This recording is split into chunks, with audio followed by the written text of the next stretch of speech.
Hey, thank you for being here. My name is Jenny Glick. I'm a relationship mentor, licensed marriage and family therapist, certified sex therapist, and really a way shower for women who are tired of feeling stuck, feeling like a victim in their life, and ready to take radical accountability, which is a rare and uncommon thing nowadays, and step into being a victor in their life circumstances regardless of what's happening around them. So, I want to talk today about censorship, but it's not going to be in the way that you think. I know over the last year, I have been particularly upset personally about the amount of censorship that I've seen globally happening. And it made me think of some things that happened many years ago, 25 years ago, when I was in graduate school earning my first degree in women's studies. And I was working with pregnant and parenting teenage girls at the time. And back then, I felt very impassioned about these young women, 13, 14, 16, 17 years old, who were all the ones who I worked with, either homeless, in foster care, trying to live on their own as children, raising children. And because I was deeply involved in their care in a variety of different ways, I was running group homes in Southern Arizona. I was volunteering at a local school in Tucson where all the students were pregnant and parenting teenage girls. I learned a lot about their stories and how it is that they ended up where they were. And I remember back then that on the cover of Time magazine, one week, so this was maybe in 1997, 98, there was a picture of a pregnant teenage girl. This was a big thing back then, that there was a lot of media about it. And it said something to the effect of, the plight of teen pregnancy. And I thought it was really interesting as I read the article, because it was only one version of the story. And the version of the story that Time magazine shared was a version of the story where these girls are promiscuous, they are sexually flamboyant, that they are trapping men, that they are, end up then being on state's assistance and don't go to school, and that really it was their fault, right, that they were in this predicament. And I certainly can understand that particular perspective. But what I came to know as I was working with these young women very intimately was that about 65% of them, the fathers of the babies, were uncles, were caregivers over the age of 21, were their father's friends, that these young women were being preyed upon. And that was a part of the story that was censored, that was taken out. And when you take out a part of the story, you don't get the whole picture. And then you create an understanding or a belief based on one narrow part of the perspective. And I was probably 23, 24 at the time. So that was my very first sort of coming into, the veil dropping that, oh my gosh, what I read in the news is not all of what's happening. And it was a real lived experience for me, because I was seeing and hearing and touching and in relationship with girls that were not who Time magazine journalists said that they were. And then obviously, like many of you, I have many other stories over the years. So recently, in the last 14, 15 months, I've again noticed the amount of censorship. And when we censor part of the story, we don't get the whole picture. We get part of the story. And this conversation is not about, politics or what's right and wrong and what you should or shouldn't be doing with your health choices, but rather this conversation is about two other things. One is, what does it require of you to get curious about the other story, right? What would it require of you to get curious about when you read an article or you hear a news program about one particular version of a story, what would it require to get curious about the other side? You know, I've been doing this work with couples for a very long time, and what I have become expert at is helping couples get curious about what's on the other side, because couples in session, right, show up and they have their own perspective. And in their own perspective, they don't see what's on the other side. All they see is my wife doesn't want to have sex with me. All they see is my husband's cheap. All they see is my partner is not willing to acknowledge me when I walk in the door from work and spends all of their time doting on the child, right? They see sort of their version of the media that they're telling themselves, that they're programming themselves with.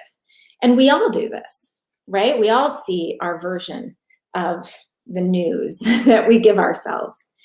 And it's a mature, sober, wise and grounded person who's able to broaden that and to wonder about the other. What else could be going on? What is it that I'm really uncomfortable seeing?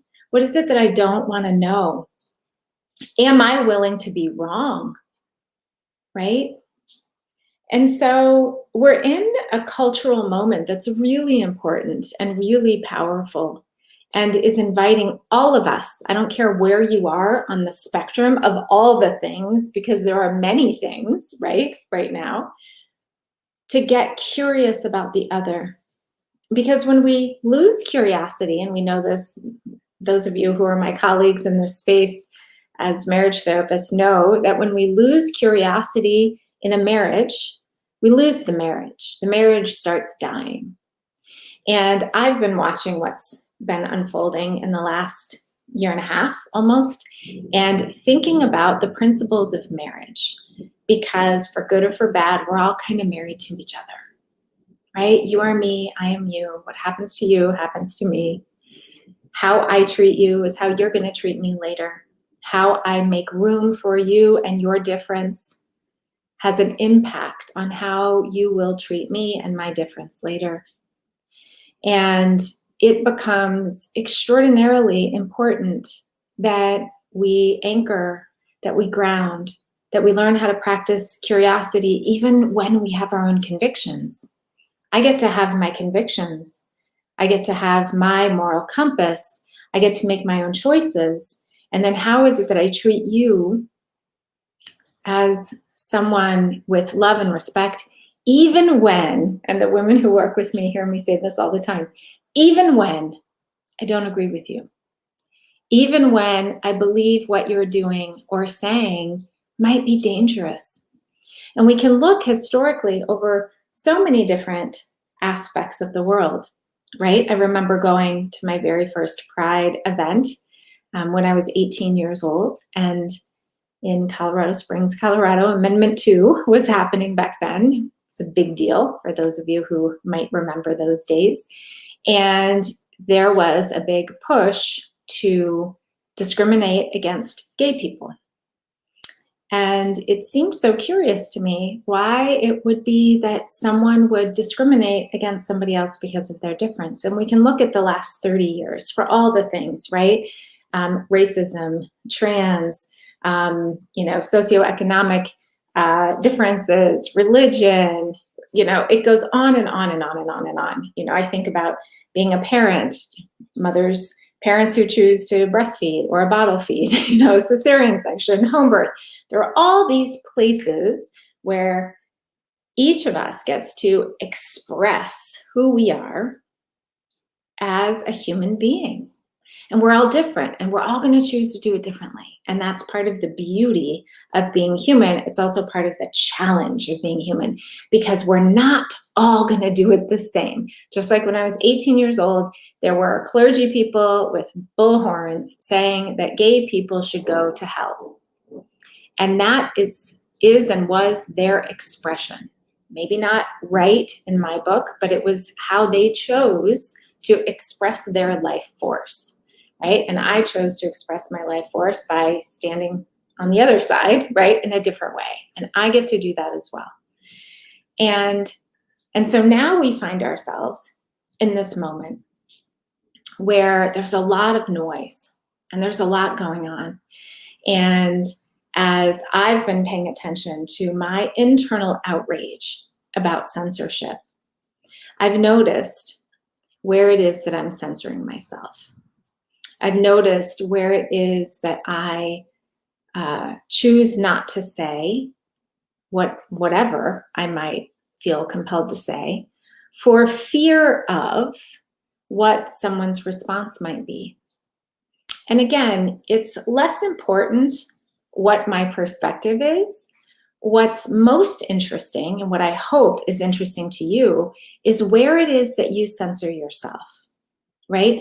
Usually we censor ourselves because we're afraid that if I say something, if I share my beliefs or values, just like 30 years ago, you know, in this park as an 18-year-old, sharing my values felt really scary.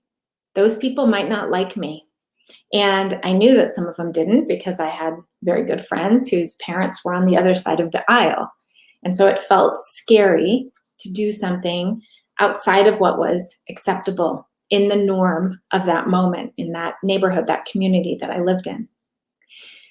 And yet, for all of us, we all have our internal knowing, right? I gave birth to my son in a birth center, and so I didn't have access to drugs, and I had friends who felt very strongly that that was a dangerous move, right? There's a difference. I chose to breastfeed my child. Lots of women who I knew didn't. Difference, right? And so we will forever, as long as we're on this planet and there are human beings with free will who are allowed to express that free will, we will have difference in whatever it is, political beliefs, religion, you know, all the things, because it's how we're wired. We're wired to be different. And it's the same in marriage. In marriage, you're wired to be different.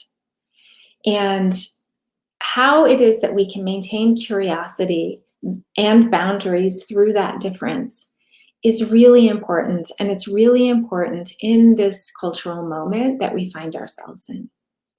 And so I would encourage you, if you're someone like me who's felt outraged by the censorship, if you're someone like me who has wondered about the other side, whomever is on the other side, right, of whatever your perspective is, I encourage you to get curious about them. And that requires you to be grounded and anchored. That requires you to suspend judgment. That requires you to breathe, to allow them to be the full expression of who they are. And it's not something that we're particularly good at as human beings,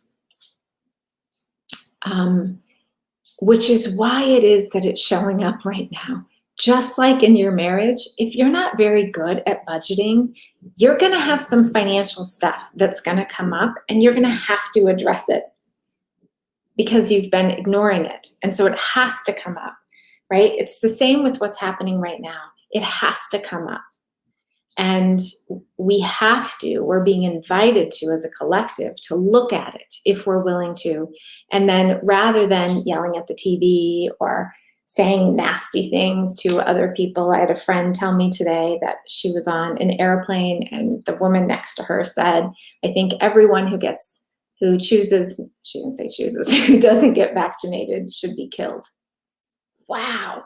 Could you imagine if somebody said that around people who were gay, which people did, right? I was alive 30 years ago, so I remember those days, and now that's much more of an outrageous statement. Or, you know, people who practice a particular religious faith, like so many of us, and certainly those of you here in this space, are people who celebrate all kinds of diversity.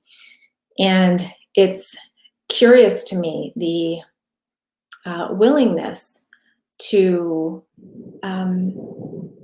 utilize shame towards a group of people who are following their knowing in them. And it's important to me, as someone who's a way shower, who's an expert in relationship, and how we do things out here is just an example of how we do it in here, right? In your marriage, how different is it?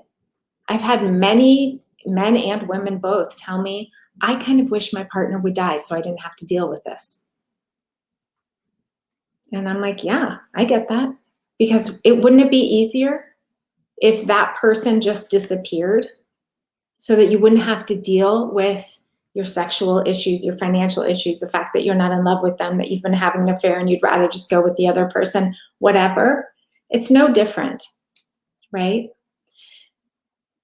I hope to up-level the conversation around marriage, first and foremost, but I find myself here in this moment when my commitment is around relational growth through a spiritual lens. And when I hear the kinds of things that I just shared with you, and I hear those kinds of things daily, I am censoring myself by not saying anything. And I realized the other day that my silence is part of what I'm pushing up against. I'm pushing up against the censorship because I'm being silent.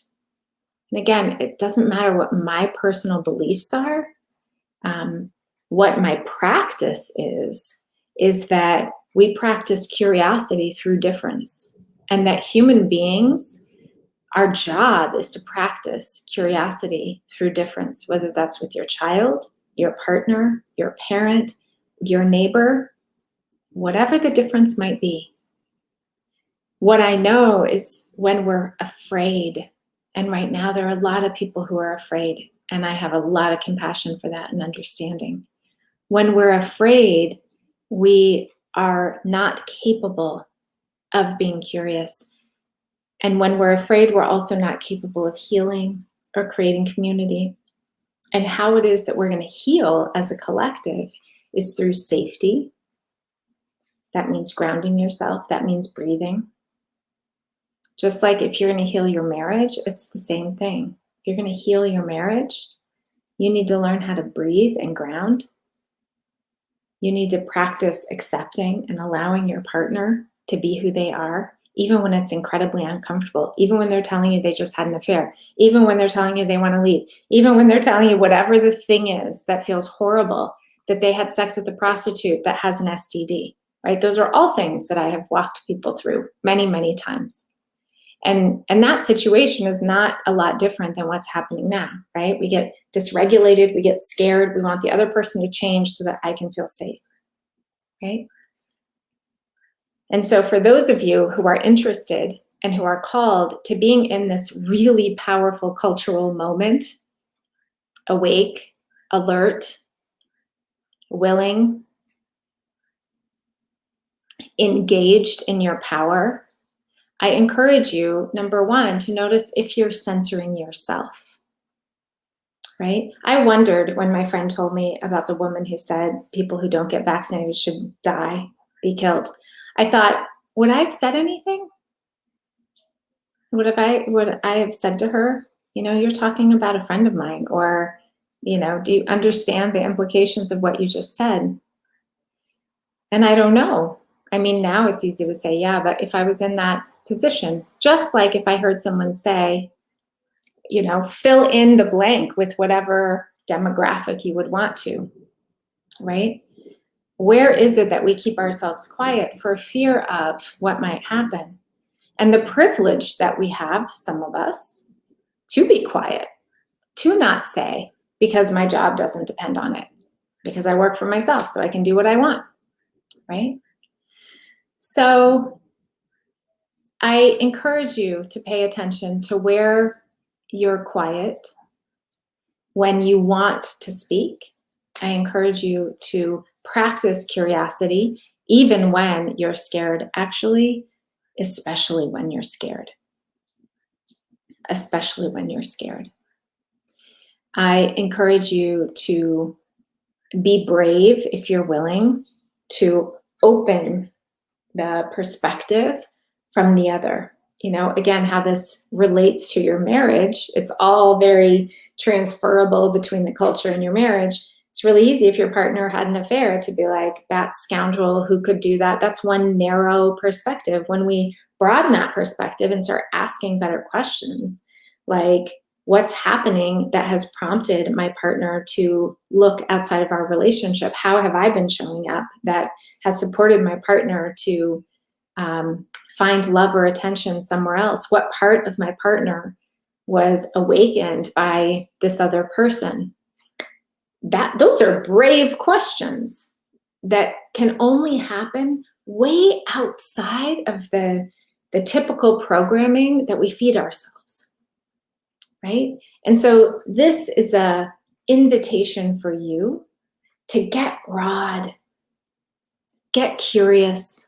It's the easiest thing in the world to say, I'm right, you're wrong. You know, it's the easiest thing in the world for me at 18 to go to Acacia Park and to look at those holy people and say, what the F is wrong with you? Which I did, right? Like, you're wrong. I didn't get curious about them. I didn't have the capacity. I was 18. I didn't have patience. I didn't have empathy. And what I did was I cut myself off for a very long time from a path that could have served me, potentially.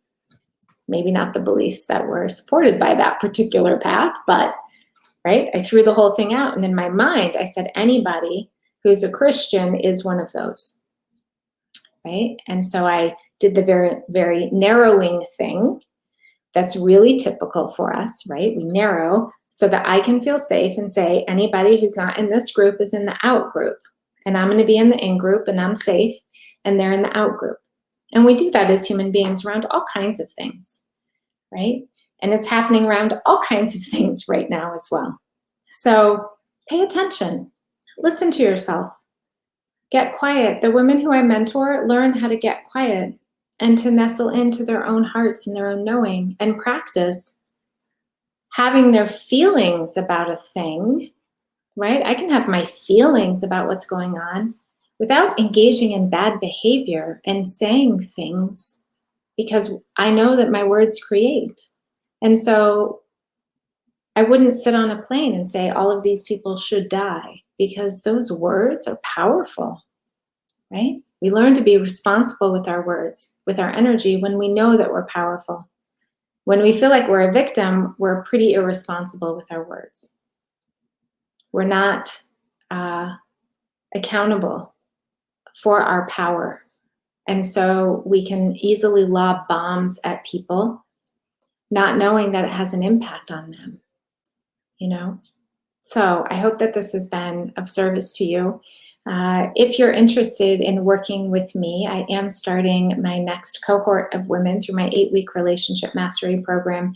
And it's really a program for women who are recognizing that their sort of usual way of doing things isn't working anymore. And they're willing to get out of this way of seeing the world and get into this way of seeing the world, which is not for everybody. It will require a lot of courage and willingness to look at yourself. And if that is you, DM me, email me, and we can have a conversation to see if we're a good fit. Thank you so much for being here and spending some time with me. Take really good care.